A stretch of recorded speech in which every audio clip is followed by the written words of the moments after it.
ብርሃን ባንክ ካሽኮ መተግበሪያን ተጠቅመው ወዳጅ ዘመድ ከውጭ ሀገር ገንዘብ ሲልክሎት በተላከበት ፍጥነት ወደ ብርሃን ባንክ ሂሳቦ ገቢ ይሆናል። ካሽኮን ሲጠቀሙ የሚያገኟቸው ልዩ ልዩ ጥቅሞች የተሻለ ምንዛሬ ከተጨማሪ ሽልማት ጋር ምንም አይነት የመላኪያ ገንዘብ ሳይከፍሉ ከ$5 እስከ $20,000 መላክ ይችላሉ። ገንዘብ በካሽኮ በተላከበት ቅጽበት ወደ ብርሃን ባንክ ሂሳቦ በቀጥታ ይገባል። ዘመናዊ አስተማማኝ ደህንነት መጠበቅ ያለው በመሆኑ ከመጭበርበር ስጋት ፍጹም ነፃ ነው። የካሽኮ መተግበሪያ ለአጠቃቀም ቀላልና ቀልጣፋ እንዲሁም ማንኛውም ሰው በሚረዳበት መንገድ የተዘጋጀ ሲሆን እርሶም የካሽኮን መተግበሪያ ከአፕ ስቶርና ጉግል ፕሌይ በማውረድ በየትኛውም ቦታና ጊዜ መጠቀም ይችላሉ ይላል ብርሃን ባንክ። እንደ ስማችን ብርሃን ነው ስራችን ይላል። አጋራችን ስለሆነ እጅግ ነው የምናመሰግነው። ኮከብ 881 መሰላል የብርሃን ባንክ የሞባይል ባንኪንግ የአገልግሎት ገበታ። ከባንካችን ምን አገልግሎት ፈልጉ? የሞባይል አየር ሰዓት መሙላት፣ የትምህርት ቤት ክፍያ መክፈል፣ የአውሮፕላን ጉዞ ትኬት መቁረጥ፣ ገንዘብ ማስተላለፍ ወይስ ስለ ሂሳቦ መረጃ ማግኘት?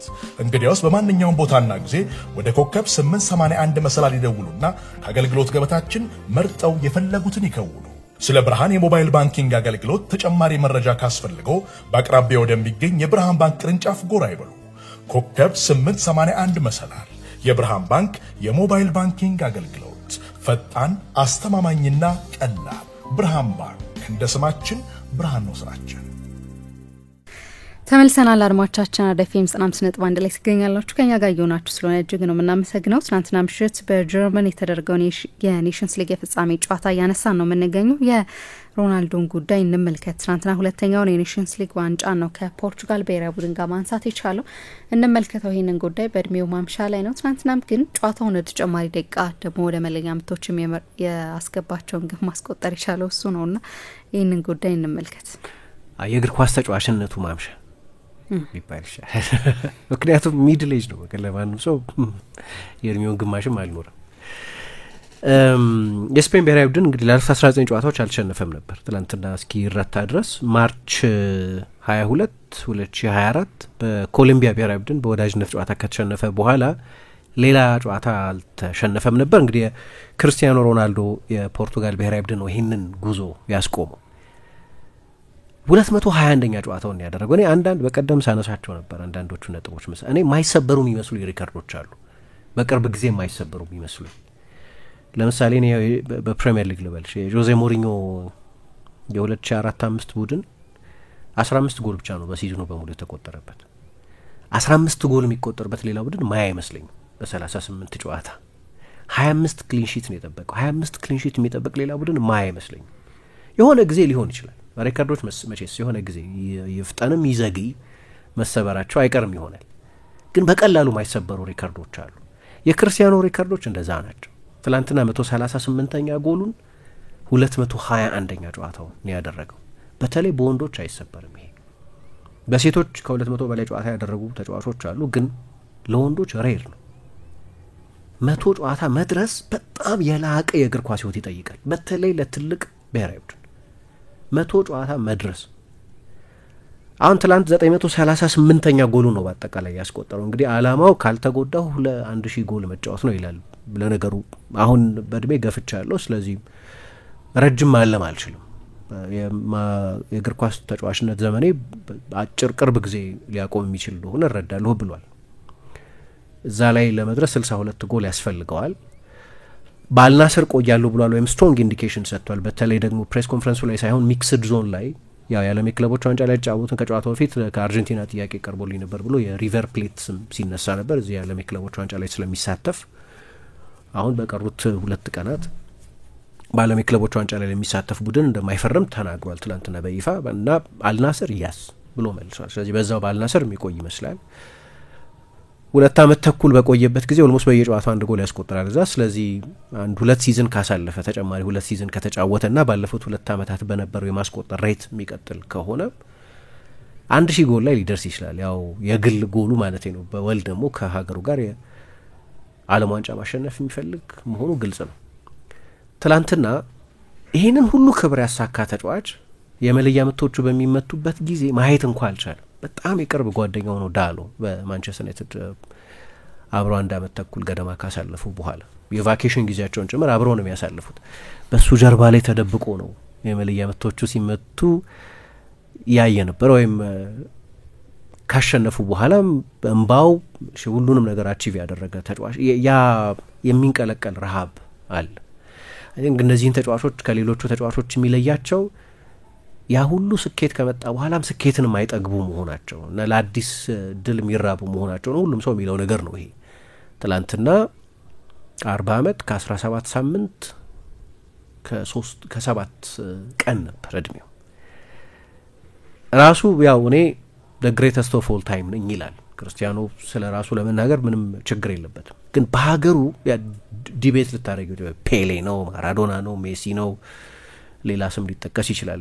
ያን ማን ነው the greatest of all time ሁሉ ያከራክራል መቼስ እንደየሰው አስተያየት። እዛ ኮንቨርሴሽን ውስጥ አለ፣ በሚገባ ቶፕ 5 ውስጥ አለ፣ ቶፕ 3 ውስጥ ሜቢ አለ። እንደየሰው ምክንያቱም ያላየሁትን ዘመን ጀጅ አላረግም። ፔሌን ዘመን ስላላየው ፔሌ 3 የዓለም ዋንጫ ያሸነፈ ነው 1200 ጎል አስቆጥር ያለው ይላል። አላየሁትም ፔሌን አንድ ጊዜ። በተለያየ ዘመን በተለያየ የእግር ኳስ ወቅት ላይ ያሉ ተጫዋቾችን አምጥቶ ማወዳደር አይገባኝም። ሜሲን ከማራዶና ማወዳደር ገብቶኝ አያውቅም። ለምሳሌ ለኔ አይገባኝም። የማራዶና ኦኬ ሜሲን ያህል 800 ምናምን ጎል አላስቆጠረም። ከአርጀንቲኖስ ጁኒየርስ ጋር 5 ጊዜ አርጀንቲና ኮከብ ተጫዋች ነበር እና እሱን በቃ የናፖሊ ዘመን ብቻ ነው የማራዶና ዘመን አይገባኝም። እንዲህ አይነት ብያኔ ለብዙ ሰዎች በአውሮፓ የተጫወቱ ፔሌ ለሳንቶስ ያስቆጠራቸው ጎሎች ኢሬሌቨንት ናቸው። ለማድሪድ መጫወት ስላልተጫወተ አይደለም ማለት ነው። የብራዚል ብሔራዊ ቡድን ብቻ ነው እንዴት አድርገሽ ነው የምታወዳድሪው? አልረዳም። በተለያየ ዘመን ውስጥ ያሉ ተጫዋቾችን አምጥቶ ማወዳደር ግን መቼስ ኮንቨርሴሽኑ አለና ከምንጊዜም ታላላቅ ተጫዋቾች መካከል አንዱ ነው። ግን በሀገሩ ንጉስ ነው። በፖርቱጋል ንጉስ ሳባዶ የሚባል አንድ የፖርቱጋል ጋዜጣ ሰሞኑን በፖርቱጋል አሁን ባለችው ፖርቱጋል መልክ ያለፈው 900 ዓመት ምርጥ ፖርቱጋላውያን እነማን ናቸው?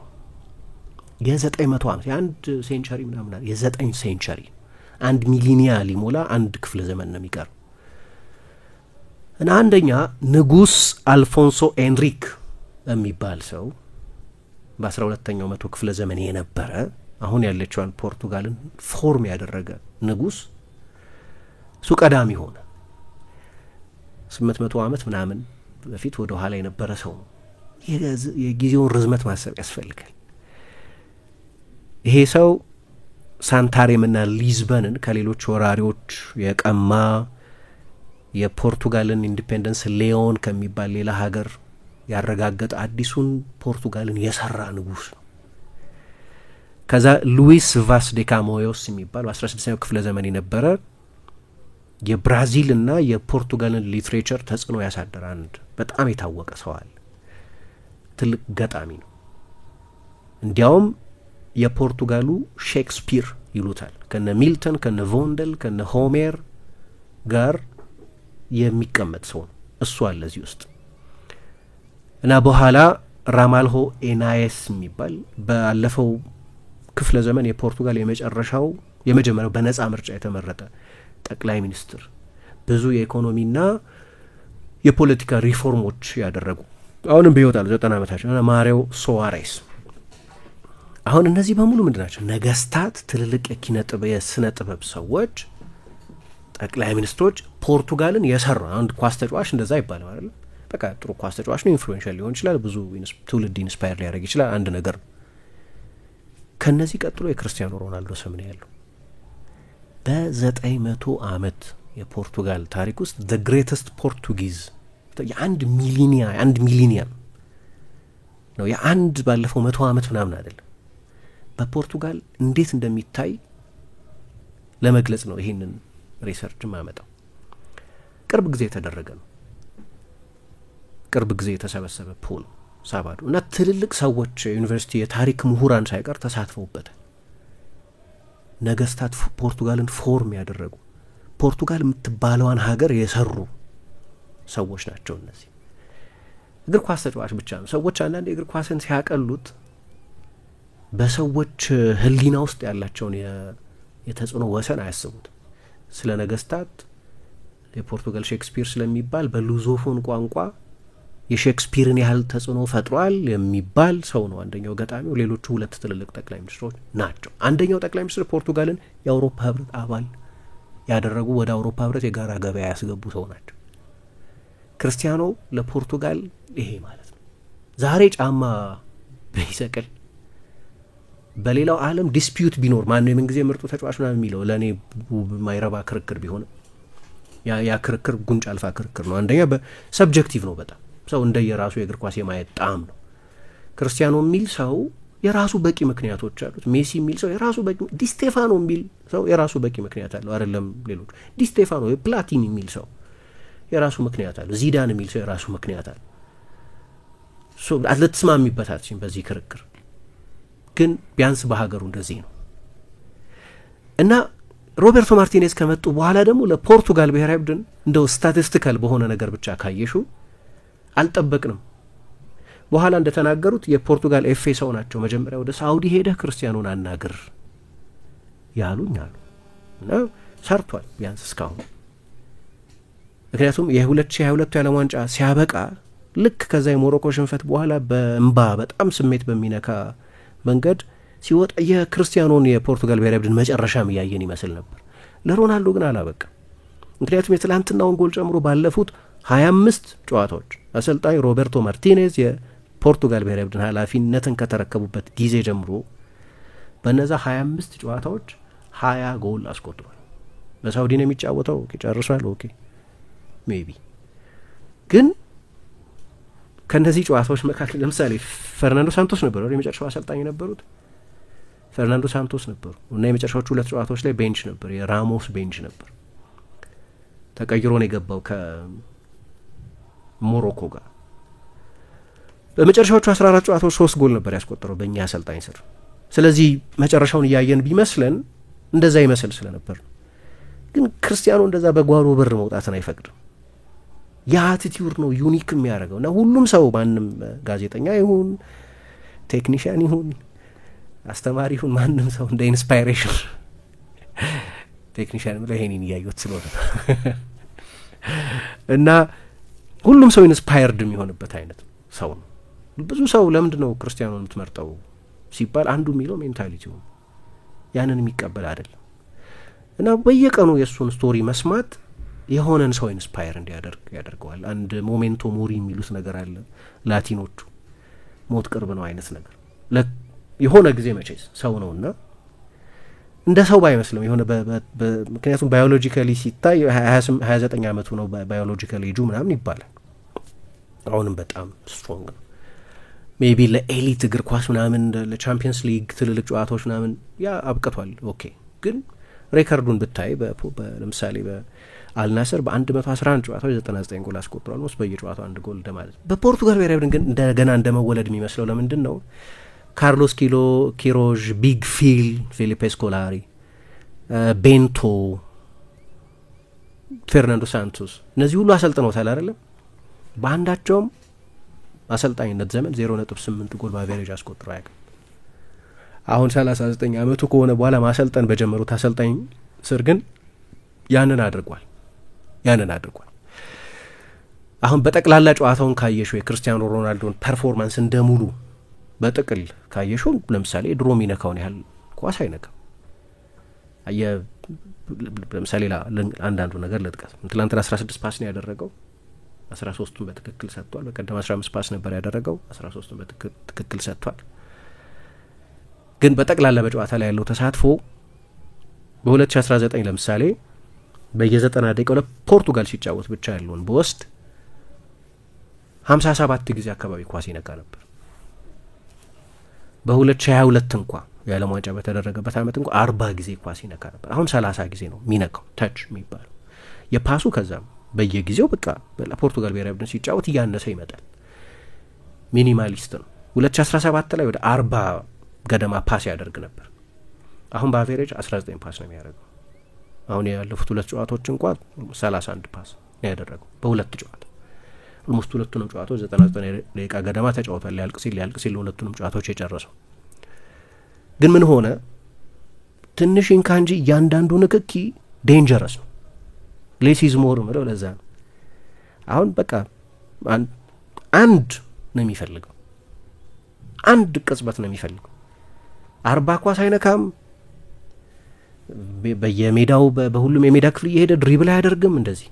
ግን ለምሳሌ ከ2023 ወዲህ ኳስ ከሚነካበት የሚነካበት መጠን አነስተኛ ነው፣ ፓሱ አነስተኛ ነው፣ የድሪብል ፍሪኩዌንሲው አነስተኛ ነው ምናምን ካልን ግን የሚነካበትን ዞን ደግሞ የመጨረሻ አካባቢ ያለውን ሮናልዶን ይነግረናል። ምክንያቱም ሮናልዶን አሁን ያለፈው 10 ዓመት ያየ ሰው አላየውም። ሮናልዶ 20 ዓመት አይደለም የተጫወተው በላቀ ደረጃ 22 ዓመት ምናምን ነው። ለማንቸስተር ዩናይትድ እንኳን ከፈረመ 22 ዓመት ሆኖ እኮ 2003 ነው የፈረመው፣ 2025 ላይ ነው ያለው። ያን የነበረው ተጫዋች ሌላ ነው። አብዶ ማድረግ የሚወድ ሾው የሚወድ በቴክኒክ በጣም የላቀ በጣም ፈጣን ኤክስፕሎሲቭ ተጫዋች ነበር። ከ2006 የዓለም ዋንጫ በኋላ ከ2006 የዓለም ዋንጫ በኋላ ምን እንደሆነ አላውቅም። እሱ የሚለው ሬኔ ሞልስቴይን የሆነ ነገር ጭንቅላቴ ውስጥ አስቀመጠ። ያ ሾው ጥሩ ነው ምናምን ግን ትልቅ ተጫዋች አያረግም አለኝ። ለእኔ ደግሞ የዓለም ዋንጫ ኤክስፒሪየንሱም ይመስለኛል የለወጠ። ኤፊሽንት ተጫዋች ሆነ። ምናልባት ስኮላሬ ምናልባት የዓለም ዋንጫ ልምድ አላውቅም። ግን ከዛ ያ 30-40 ጎል የሚያስቆጥረው በጣም አስፈሪው ግን ድሪብልም ያልቶ እነዛን የቅጣት ምት ጎሎች የሚያስቆጥረው ባሎንዶሮች የሚያሸንፈው ቻምፒየንስ ሊግ የሚያሸንፈው ተጫዋች ሆኖ አየን። ኦልሞስት ከ30 ዓመቱ ከ30 ዓመት በኋላም እኮ ያው እንዲያውም በጎሎች ካየሹ ከ30 ዓመት በኋላ ያለው ነው አይደለም ብዙ ጎል ያስቆጠረበት እድሜው የመጨረሻው ያለፈው ዴኬድ ለሱ የሱ የእድሜ ዴኬድ እንደዛ ነበር ያስቆጠረው። ግን ደግሞ ሌላ የበለጠ የሳጥን ተጫዋች ሆነ፣ የበለጠ ጎል አስቆጣሪ ሆነ፣ የክንፍ ተጫዋች መሆኑ አበቃ። በየጊዜው ራሱን ሪኢንቨንት ያደርጋል።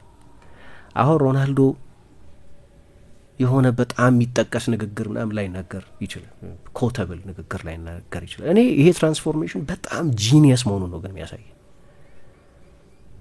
በዛ ልክ ራስሽን ሪኢንቨንት ማድረግ የሆነ የክንፍ ተጫዋች የሆነ ተጫዋች 9 ቁጥር መጥቶ በዛው ልክ ኢፌክቲቭ ከሆነ የሱን የጌም ኢንቴሊጀንስ ነው የሚያሳይ። የሱን የጌም ምክንያቱም በኋላ ወደ ሳጥን ገብቶ መጫወት ሲጀምር ምንድነው ያደረገው? ወደ ኪሎ ነው የቀነሰው፣ ማስል ነው የቀነሰው። ምክንያቱም ልክ እንደዛ ልክ የክንፍ ተጫዋች ስትሆኚ የሚያስፈልግሽ ነው ስፕሪንት ማድረግ ነው። ስፕሪንት ለማድረግ ጠንካራ ጡንቻ ያስፈልጋል። ስለዚህ ጠቅም ነበር። አሁን አጫጭር የ100 ሜትር ሯጮች ምናምን ካየሻቸው ጠንካራ ትልቅ ጡንቻ ነው ያላቸው ለስፕሪንት ስለሚጠቅማቸው። ስፕሪንተር ነበር ያን ጊዜ። 9 ቁጥር ደግሞ ስትሆኝ አጂሊቲ ነው የሚፈልገው። ስለዚህ እንደገና ራሱ ሪሜክ ማድረግ ነበረበት። የሱ የቦዲ ትራንስፎርሜሽንም ያስገርም ነው። ለዚህ ነው አሁን ጠንክሮ መስራቱ፣ ተጠንቅቆ አልኮል ሲፕ አለማድረጉ ምናምን ለሁሉም ሰው ምሳሌ ይሆናል። ለማንም ሰው ምሳሌ ይሆናል። ለማንም ሰው በምንም የህይወት መስክ ውስጥ በየትኛውም የሙያ ዘርፍ ውስጥ ላለ ሰው ግን እንዴት ሪኢንቨንት እንዳደረገ ነው ከሁለት እንደማያቆም ያ የሱ የተጫዋችነት ኤቮሉሽን እንደማያቆም ደግሞ የምታውቂው ከ2023 ወዲህ ኳስ ይነካል አይደለም 9% ሳጥን ውስጥ ነው። ትልቅ ነው 9%። የሳጥን ተጫዋች ቢሆን በጣም ትልቅ ነው። ግን ለምሳሌ ከ2016 እስከ 2022 ባለው ጊዜ ከተቾቹ 5% ብቻ ነው ሳጥን ውስጥ የነበረው። ስለዚህ ምን ሆነ? ወደ ኦልሞስት ወደ ፊኒሸርነት እየተቀየረ ነው። ድሪብል አያደርግም። አሁን ለምሳሌ ኦልሞስት ወደ 4 ድሪብል ያደርግ ነበር 2017 ላይ ከሪያል ማድሪድ ጋር ቻምፒየንስ ሊግ ባሸነፈበት አመት። ግን ለፖርቱጋል ብቻ ሲጫወት ያሉትን ዴታዎች እንኳን ብንወስድ አሁን አንድ አይሞላም ሰክሰስፉል ድሪብሉ በ0.8 ሰክሰስፉል ድሪብል ነው የሚያደርገው። ብዙ አይደለም ወይ ኦልሞስት አያደርግም። ግን ምን ያደርጋል? በእግር ኳሱ በጣም ወሳኟን ተች ያደርጋል። በጣም ወሳኟ ተች ጎል የሚቆጠርባት ተች ነች። ምክንያቱም ምንም አደረግሽ ምንም በእግር ኳስ ጨዋታ ነው የምትጫወቹ ጎል ለማስቆጠር፣ አሸናፊ የሚያደርግሽ ጎል ማስቆጠር ስለሆነ ያቺ ኢምፖርታንት ተች ግን አለች። ያቺ በጣም ወሳኟ ተች አለች። ትላንትና ፖርቱጋል ያሸነፈችው በዛች ተች ምክንያት ነው። በቀደም ጀርመንን የጣለችው በዛች ተች ምክንያት ነው። ምናልባት በአይን በጣም ውብ ላይሆን ይችላል ስናየው፣ ጨዋታዎችን የሚያሸንፉት ተቾች ግን እንደዛ አይነት ተቾች ናቸው። እና እንዳልኩት እንደኔ ምኞት የዓለም ዋንጫን አሸንፎ ምናምን ማለት የዓለም ዋንጫ ባያሸንፍም ለእኔ ስለ ክርስቲያኖ ያለኝ ግምት ላይ የሚፈጥረው ምንም ልዩነት የለም። ምክንያቱም የሆኑ የጋራ ድሎች ምናምን በተለያዩ ሁኔታዎች ላይ የሚመሰረቱ ናቸው። ጥሩ ተጋጣሚ ማግኘት ሰርከምስታንሶች ናቸው የሚወስኑት የጥሎ ማለፍ ውድድሮችን በተመለከተ። ራሱም ሮናልዶም ከ2016 የአውሮፓ ዋንጫ በላይ ጥሩ ፎርም የነበረባቸው ቶርናመንቶች ነበሩ። 3ቱንም የምድብ ጨዋታዎቻቸውን አላሸነፉም። ሰርከምስታንስስ ያግዙሻል። ስታሸንፊም ስትሸነፊም እንደዛ ነው። የሆነ ጊዜ በመለያ የምትሸነፍ ያለሽ፣ የሆነ ጊዜ በሚያከራክር ጎል ትሸነፍ ያለሽ። ኖካውት እና እኔ በዚህኛው አሰልጣኝ ስር ስላልጠበቅኩ በማርቲኔዝ ስር፣ በፈርናንዶ ሳንቶስ ስር 0.6፣ በፓውሎ ቤንቶ ስር 5.5፣ በኪሮዥ ስር 0.07 እና በስኮላሪ ስር 0.28 ጎል ነበር የሚያስቆጥሩ። አሁን 0.8 1 ጎል 0.8 ነው የሚያስቆጥረው። 22 ዓለም ዋንጫ ላይ ይሄንን ማሰብ አልችልም። አትላንትና ጀርመኖቹ በሙሉ ሮናልዶ የሚሉት ፖርቱጋይዞቹ ብቻ አልነበሩም፣ ጀርመኖቹም ናቸው። ምክንያቱም እሱን በተመለከተ ያለው አድናቆት ከናሽናል ባውንደሪስም በላይ ነው፣ ዓለም አቀፍ ነው። እና ትላንትና በደስታ እንደዛ ሲሆን ማየት ለየትኛውም እግር ኳስን ለሚወድ ሰው ውብ ምስል ይመስለኛል። እና ደግሞ እንግዲህ አንድ ተጨማሪ ዓመት የምናየው ይመስለኛል። የዓለም ዋንጫ ላይ መሄዱ አይቀርም፣ የምናየው ይመስለኛል። ብርሃን ባንክ ካሽኮ መተግበሪያን ተጠቅመው ወዳጅ ዘመድ ከውጭ ሀገር ገንዘብ ሲልክሎት በተላከበት ፍጥነት ወደ ብርሃን ባንክ ሂሳቦ ገቢ ይሆናል። ካሽኮን ሲጠቀሙ የሚያገኟቸው ልዩ ልዩ ጥቅሞች የተሻለ ምንዛሬ ከተጨማሪ ሽልማት ጋር ምንም አይነት የመላኪያ ገንዘብ ሳይከፍሉ $5 እስከ $20,000 መላክም ይችላሉ። ገንዘብ በካሽኮ በተላከበት ቅጽበት ወደ ብርሃን ባንክ ሂሳቦ በቀጥታ ይገባል። ዘመናዊ፣ አስተማማኝ ደህንነት መጠበቅ ያለው በመሆኑ ከመጭበርበር ስጋት ፍጹም ነፃ ነው። የካሽኮ መተግበሪያ ለአጠቃቀም ቀላልና ቀልጣፋ እንዲሁም ማንኛውም ሰው በሚረዳበት መንገድ የተዘጋጀ ሲሆን እርሶም የካሽኮን መተግበሪያ ከአፕ ስቶርና ጉግል ፕሌይ በማውረድ በየትኛውም ቦታና ጊዜ መጠቀም ይችላሉ ይላል ብርሃን ባንክ። እንደ ስማችን ብርሃን ነው ስራችን ይላል። አጋራችን ስለሆነ እጅግ ነው የምናመሰግነው። ኮከብ 881 መሰላል የብርሃን ባንክ የሞባይል ባንኪንግ የአገልግሎት ገበታ። ከባንካችን ምን አገልግሎት ፈልጉ? የሞባይል አየር ሰዓት መሙላት፣ የትምህርት ቤት ክፍያ መክፈል፣ የአውሮፕላን ጉዞ ትኬት መቁረጥ፣ ገንዘብ ማስተላለፍ ወይስ ስለ ሂሳቦ መረጃ ማግኘት? እንግዲያውስ በማንኛውም ቦታና ጊዜ ወደ ኮከብ 881 መሰላል ይደውሉና ከአገልግሎት ገበታችን መርጠው የፈለጉትን ይከውኑ። ስለ ብርሃን የሞባይል ባንኪንግ አገልግሎት ተጨማሪ መረጃ ካስፈልገው በአቅራቢያው ወደሚገኝ የብርሃን ባንክ ቅርንጫፍ ጎራ ይበሉ። ኮከብ 881 መሰላል የብርሃን ባንክ የሞባይል ባንኪንግ አገልግሎት ፈጣን፣ አስተማማኝና ቀላል። ብርሃን ባንክ እንደ ስማችን ብርሃን ነው ስራችን።